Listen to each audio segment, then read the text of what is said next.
How does a once respected Roblox animator destroy years of hard work with a few terrible mistakes? What happens when the audience abandons a once beloved YouTuber after a series of awful and behavior? And how did they even get caught? Today on the Documentaries channel, we'll explore the disturbing allegations and deserved downfall of a once respected Roblox animation YouTuber, Notive. Notive, aka Jacob, born September 17th, 1997 in an unspecified area of the USA, created his YouTube channel on April 11th, 2015, uploading his very first video just 2 months later on the 24th of July, 2015. It was a basic Roblox animation which signaled a passion for both gaming and animation for the viewer. However, the video's uninteresting topic and poor quality would lead to very minimal channel growth until 2021, where he amassed over 100,000 subscribers after a series of viral videos on Roblox's poor moderation. However, all it took is one tweet and an evidence-filled document to crumble the Roblox animation empire he spent years building. On the 2nd of September 2023, user SpringOnion10364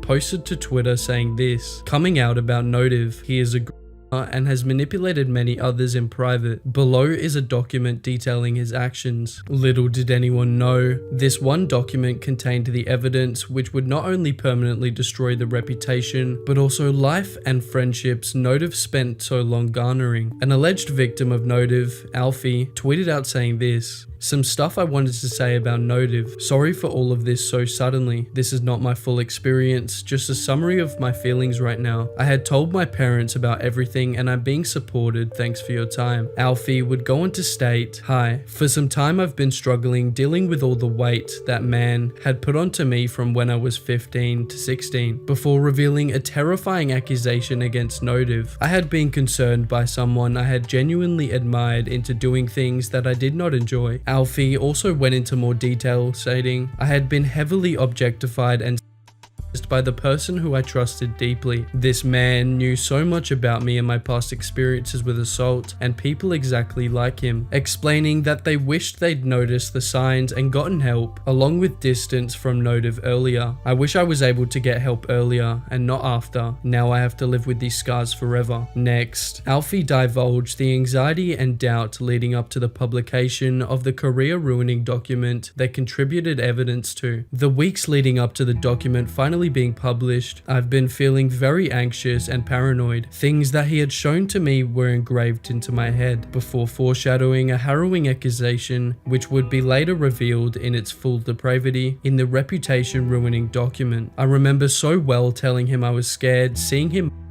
but he insisted that it was okay. This moment was one of the worst things I had while in a relationship. I remember him getting upset at me constantly. I thought I was in the wrong all the time. I hated when he was sad," before exposing how Notive had allegedly exploited their goodwill for favors in a really messed up way. "I just wanted to make him happy. I remember him making me feel bad because I didn't want to have a video call with him, just a normal one. Self-admittedly, I'm very impressionable. I keep thinking that this is all my fault. I just wanted his attention, and in the end, everything worked out horribly." While this statement was alarming, disturbing, and hard to see on its own, the true depth and volume of evidence and degeneracy exposed by the multiple 100-page document was on a whole other level. The document was incredibly lengthy and in-depth. However, here are just a few harrowing statements from Notive victims, but I can provide a short summary of some of the things I was projected to while in that relationship. The first victim went over a detailed summary of the disgusting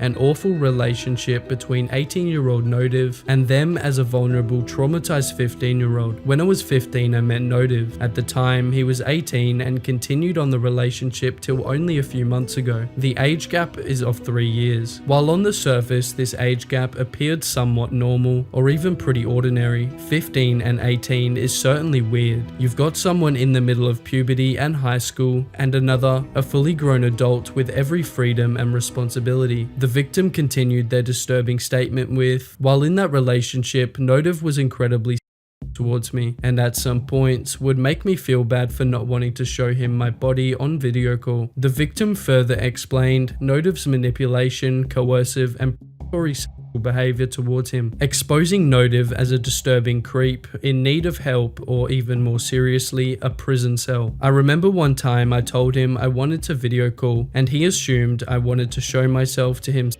on the call, only to make him incredibly disappointed when I didn't. Notive's unhealthy and erratic behavior wasn't just related to manners, and the statement soon exposed the emotionally abusive nightmare which destroyed the victim's self-esteem. Notive at many points would make me feel horrible for the slightest things. Because of him constantly getting upset at me, I tried to do things to his favor, despite being uncomfortable, just so I wouldn't have to see him sad. Next, they recalled a video call where Notive intensely pressured and coerced the victim into performing on camera. Another video call took place either before or after the first, where Notive asked profusely for me to watch despite me telling him constantly that I was scared, but he assured me it was okay. The statement ended with a summary of Notive's complete degeneracy towards the victim's trauma and unfortunate experience with SA. But this wasn't his only victim, and the document exposed a pattern of behavior emerging across multiple victims. Across multiple victims and hundreds of pages of evidence, the document concluded with a statement reading, "Whether or not Notive's actions are intentional or simply side effects of his mannerisms, he is still irresponsible for not dealing with his unhealthy behaviors properly," which ultimately ended up hurting the people around him multiple times. They ended with an incredibly important message, one that conveys the biggest lesson Notive needed to learn from his immoral actions.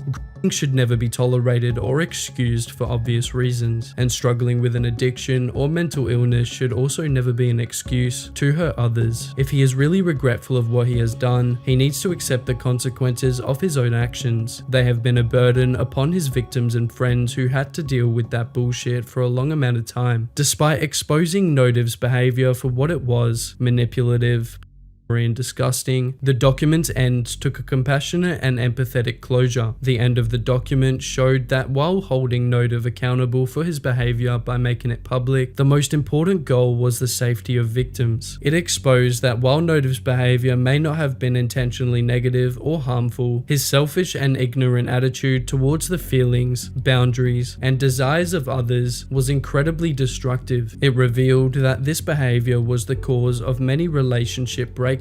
So the most important question is, how well did this document hold both Notive accountable along with keeping his victims safe? After the document went live, Notive began losing thousands of subscribers, and Roblox animations, drama videos, or even skits were made connecting him to other famous Roblox Additionally, Roblox YouTuber Parlo made an hour and 40-minute long video going through the entire document, which amassed over 229,000 views in a matter of weeks. Recently, a massive document was released on a very popular Roblox animator called Notive. The tweet states, "Coming out about Notive. He is a and has manipulated many others in private." Below is a document detailing his actions. Now, before I get into the main bulk of this video when I'm going over the documents and stuff, I recommend you treat this video as basically like an audiobook, and I recommend you to leave this video playing in the background and listen to most of the video to get a full grasp of the entire situation. Now, the underage victim in this situation called Alf has made multiple posts regarding this situation, in which we will read first. And let me preface this by stating that Notive, to my knowledge, with the evidence provided, is not a because the age gap was 2 years and 11 months. However, he is extremely manipulative to multiple people and has Alf. All of these combined factors led to the deletion of Notive's channel and the privatization of his social media accounts. While there was no guarantee that this would ensure accountability or decrease the numbers of victims, the removal of the platform that had given him an appearance of trustworthiness, safety, and respectability was a significant step. In a matter of moments, all of the online credibility he had leveraged to exploit multiple victims was stripped away from him. This outcome represents a notable success compared to the typical scenarios in which Roblox YouTubers are exposed as predators, where justice and accountability are often less certain. It is a rare instance of swift and effective action, reflecting the power of collective effort and vigilant reporting in combating online predation. But as always, if you're new to the channel and you enjoy content like this, please make sure to subscribe. And if you want to watch something similar to this, click the video on screen now.